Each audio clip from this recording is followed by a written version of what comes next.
بسم اللہ الرحمن الرحیم۔ السلام علیکم ورحمۃ اللہ وبرکاتہ۔ ناظرین، پیش خدمت ہے حضرت مولانا عبدالشکور فاروقی لکھنوی رحمۃ اللہ علیہ کی لکھی کتاب سیرت خلفائے راشدین رضی اللہ عنہم۔ ناظرین، آپ سے گزارش ہے کہ ہمارے اس چینل کو سبسکرائب کر لیں اور ساتھ ہی بیل آئیکن کو ضرور پریس کر لیں تاکہ باقاعدگی سے اور بر وقت آپ کو ہماری ویڈیو پہنچتی رہے۔ زاہد اور ترک دنیا کی یہ حالت تھی کہ بیت المال سے اپنا وظیفہ سب سے کم مقرر رکھا تھا، مگر خود اس میں مشغول نہ ہو سکتے تھے، لہٰذا اس کی آمدنی بھی بہت کم رہ گئی تھی۔ بیت المال سے قرض لینے کی نوبت آ جاتی تھی اور یہ زیادہ مصارف مہمانوں کے سبب سے ہوتے تھے، جو در حقیقت سرکاری مہمان ہوتے تھے، مگر ان کے لیے بھی بیت المال سے نہیں لیتے تھے۔ فرمایا کہ بیت المال سے مجھے اس قدر ملنا چاہیے جو میرے اہل و عیال کے کھانے کے متوسط درجہ میں کافی ہو، یعنی روزانہ 2 درہم نقد، سال میں 2 جوڑے کپڑے، ایک گرمی اور ایک جاڑے کا، اور سفر حج کے لیے سواری کا انتظام، اور بس۔ چنانچہ یہی عملی درآمد آپ رضی اللہ کا رہا۔ کھانے کا یہ حال تھا کہ اس وقت کوئی ادنا شخص بھی اس کھانے کو برغبت نہ کھا سکتا تھا۔ حضرت ابو موسیٰ اشعری رضی اللہ عنہ فرماتے ہیں کہ 3 روٹیاں آپ رضی اللہ کے لیے آتی تھیں، جن میں کبھی روغن زیتون لگا ہوتا تھا، کبھی گھی، اور کبھی خشک روٹیوں کے ساتھ دودھ ہوتا تھا، اور کبھی سکھایا ہوا گوشت جو کوٹ کر ابال لیا جاتا تھا، اور کبھی تازہ گوشت بھی ہوتا تھا۔ ازالۃ الخفا میں روایت ہے کہ مہینے میں 1 مرتبہ تازہ گوشت استعمال فرماتے تھے۔ ایک مرتبہ عراق سے کچھ مہمان آپ کے پاس آئے، جن میں حضرت جریر بن عبداللہ بھی تھے۔ ان لوگوں سے آپ رضی اللہ کا کھانا نہیں کھایا گیا۔ لباس کا یہ حال تھا کہ سال بھر میں 2 ہی جوڑے بیت المال سے لیتے تھے، وہ بھی کسی موٹے اور کھرے کپڑے کے، اور وہ بھی جب پھٹ جاتے تھے تو ان میں پیوند لگاتے تھے، اور پیوند بھی کبھی چمڑے کے اور کبھی ٹاٹ کے۔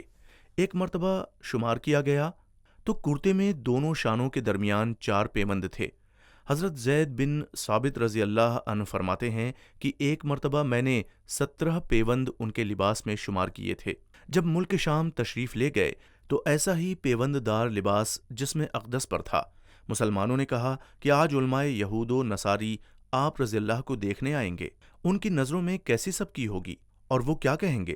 فرمایا، ہم کو کسی کے کہنے کی کچھ پرواہ نہیں، ہمیں اللہ نے اسلام سے عزت دی ہے، لباس سے ہماری عزت نہیں ہے۔ قیام بیت المقدس کے زمانے میں آپ رضی اللہ کا کرتا پشت کی جانب سے پھٹ گیا تو آپ رضی اللہ نے کسی کو دیا کہ دھو دے اور پیوند لگا دے۔ چنانچہ ایسا ہی کیا گیا، مگر اس کے ساتھ ہی ساتھ ایک اور اچھے کپڑے کا نیا کرتا بھی آپ رضی اللہ کے لیے بنا دیا گیا، اور دونوں آپ رضی اللہ کے سامنے پیش کیے گئے۔ آپ رضی اللہ نے نئے کرتے پر ہاتھ پھیرا اور فرمایا کہ یہ بہت نرم کپڑا ہے، اور واپس کر دیا، اور فرمایا کہ میرا وہی کرتا اچھا ہے، اس میں پسینہ خوب جذب ہوتا ہے۔ ایک روز خلاف معمول گھر میں زیادہ دیر تک رہے۔ جب باہر نکلے تو فرمایا کہ دیر اس وجہ سے ہوئی کہ میرے کپڑے میلے ہو گئے تھے، ان کو میں نے دھویا تھا، جب وہ خشک ہوئے تو ان کو پہن کر تمہارے پاس آیا ہوں۔ کوئی دوسرا کپڑا نہ تھا کہ اس کو پہن لیتے۔ ایک مرتبہ تقریباً 50 صحابہ کرام رضی اللہ جو مہاجرین میں سے تھے مسجد نبوی میں جمع ہوئے۔ ان میں باہم حضرت فاروق رضی اللہ کے زہد کا تذکرہ تھا۔ کہنے لگے، دیکھو تو کسریٰ و قیصر کی سلطنت جس کے قبضے میں ہے، مشرق و مغرب میں جس کا حکم چل رہا ہے، عرب و عجم کے وفود جس کے پاس آتے ہیں، اور اس کو اس حالت میں دیکھتے ہیں کہ اس کے لباس میں 12 پیوند لگے ہوئے ہیں۔ ان سے کہنا چاہیے کہ وہ اس لباس کو بدل دیں، اچھا کپڑا پہنا کریں۔ عمدہ لباس سے بھی ایک ہیبت ہوتی ہے، اور کھانے کا بھی کوئی عمدہ انتظام کیا جائے۔ دونوں وقت وسیع دسترخوان بچھا کرے، اور مہاجرین و انصار رضی اللہ جو ان سے ملنے آتے ہیں وہ ان کے ساتھ کھانے میں شریک ہوا کریں۔ لیکن کسی کی ہمت نہ ہوئی کہ حضرت فاروق رضی اللہ عنہ سے کچھ کہتا۔ آخر سب کی رائے ہوئی کہ حضرت علی رضی اللہ سے کہنا چاہیے، وہ ان کے خسر ہیں اور ان سے کہہ سکتے ہیں۔ چنانچہ سب لوگ حضرت علی رضی اللہ کے پاس گئے۔ حضرت علی رضی اللہ نے فرمایا، میں ایسی بات ان سے نہ کہوں گا، امہات المومنین سے کہلوانا چاہیے۔ احنف بن قیس رضی اللہ کہتے ہیں کہ پھر وہ لوگ حضرت عائشہ رضی اللہ اور حضرت حفصہ رضی اللہ کے پاس گئے۔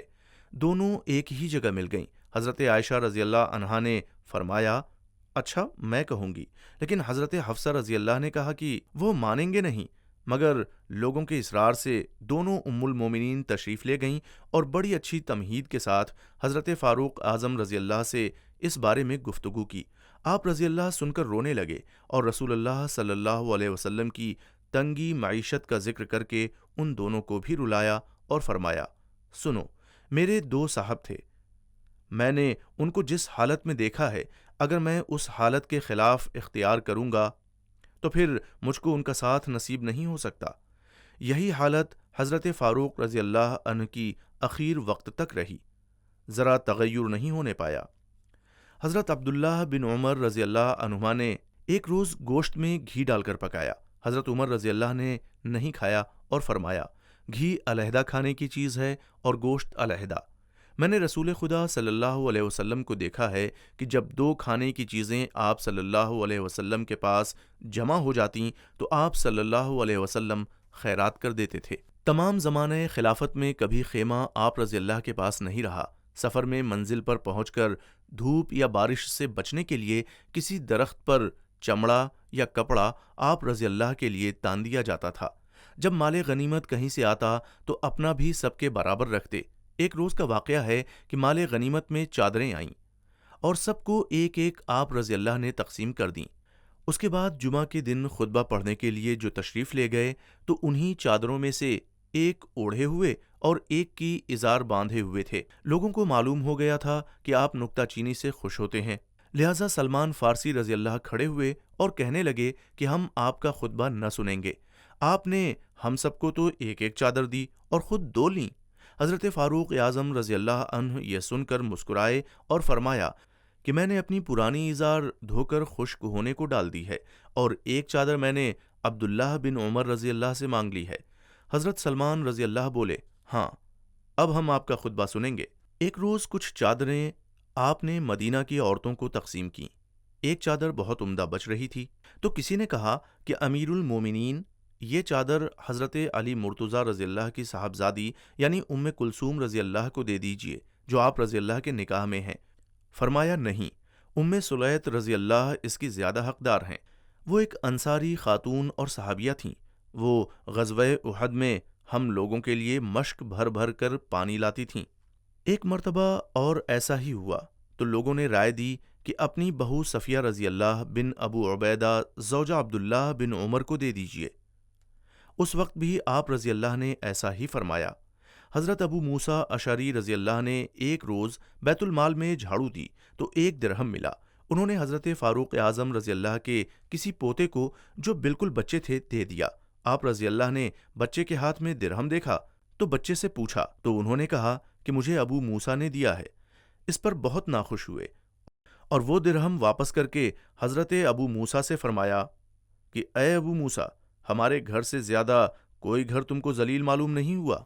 ایسا ہی ایک واقعہ آپ رضی اللہ کی پوتی کا بھی ہے کہ وہ درہم کو منہ میں رکھ کر روتی ہوئی بھاگیں، مگر آپ رضی اللہ نے منہ میں انگلی ڈال کر درہم نکال لیا۔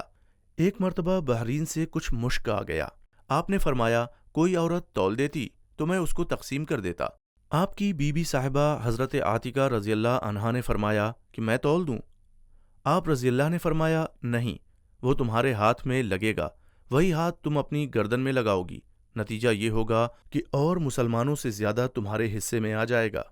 آپ نے آخری وقت میں حضرت عبداللہ بن عمر رضی اللہ عنہما سے فرمایا کہ بیت المال کے 80,000 درہم میرے اوپر قرض ہیں، میرے باغ وغیرہ فروخت کر کے یہ رقم بیت المال میں واپس کر دینا۔ اے عبداللہ، تم میرے سامنے اس کی ضمانت کرو۔ چنانچہ وہ اس کے ضامن ہو گئے اور آپ کے دفن سے پہلے انہوں نے اہل شورا اور چند انصار کو اس معاملے پر گواہ کر لیا اور 1 ہفتہ کے اندر ہی فروخت کر کے پوری رقم حضرت عثمان رضی اللہ کے پاس پہنچا دی اور ایک تحریر بے باقی کی لے لی جس پر چند گواہیاں بھی تھیں۔ عبادت کی یہ حالت تھی کہ نماز اور جماعت کا بڑا اہتمام فرماتے تھے۔ تمام صوبوں کے حکام کو نماز کے متعلق ایک فرمان بھیجا تھا جو آگے نقل کیا جائے گا۔ کسی کو جماعت میں نہ دیکھتے تو اس سے باز پرس کرتے۔ چنانچہ سلیمان بن ابی حشمہ رضی اللہ کو فجر کی نماز میں نہ دیکھا تو ان کے گھر تشریف لے گئے۔ معلوم ہوا کہ تہجد کی نماز میں تھک گئے، اس لیے فجر کی نماز گھر ہی پڑھ لی۔ اس پر ناخوش ہوئے اور فرمایا کہ مجھے فجر کی جماعت نماز تہجد سے زیادہ محبوب ہے۔ نماز میں خشوع اور تواضع اور توجہ اللہ کی بڑی تاکید فرماتے ہیں۔ جس وقت زخمی ہوئے ہیں فجر کی نماز کا وقت تھا۔ کسی نے کہا کہ امیر المومنین کی آج فجر کی نماز قضا ہو جائے گی۔ بے ہوش تھے، مگر یہ آواز سنتے ہی آنکھ کھول دی اور فرمایا مجھے جلدی نماز پڑھاؤ۔ جس کی نماز جاتی رہی اس کا کچھ حصہ اسلام میں نہیں۔ نماز تہجد سے بڑی رغبت تھی، کبھی ترک نہ فرماتے تھے اور اپنے گھر والوں کو بھی جگاتے تھے اور یہ آیت پڑھتے تھے وَأْمُرْ أَهْلَكَ بِالصَّلَاةِ